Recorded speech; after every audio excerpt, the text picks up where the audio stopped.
Welcome back to our channel Landmax 2.0.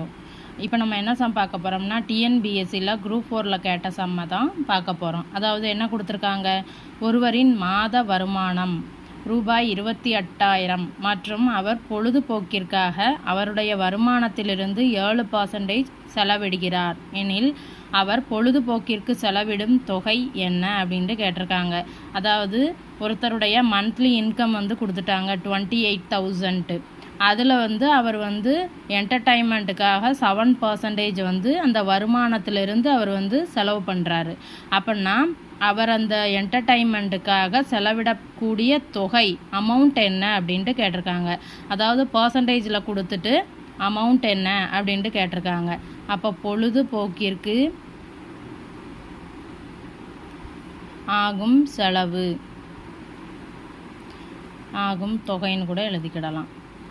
இது டைரெக்டாக கிடச்சிரும். அதாவது 28,000 தானே அவருடைய மந்த்லி இன்கம், அதில் 7%, அவ்வளோதான், ஈஸியாக கிடச்சிரும்.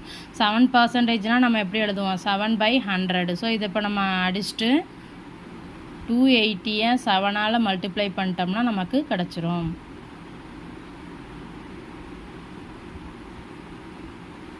அப்போ அவர் என்டர்டைன்மெண்ட்டுக்காக செலவிடக்கூடிய தொகை எவ்வளவுனா 1960. இதுதான் ஆன்சர். வீடியோ பிடிச்சிருந்தா சேனலை சப்ஸ்கிரைப் பண்ணுங்கள், வீடியோவை ஷேர் பண்ணுங்கள். தேங்க்யூ.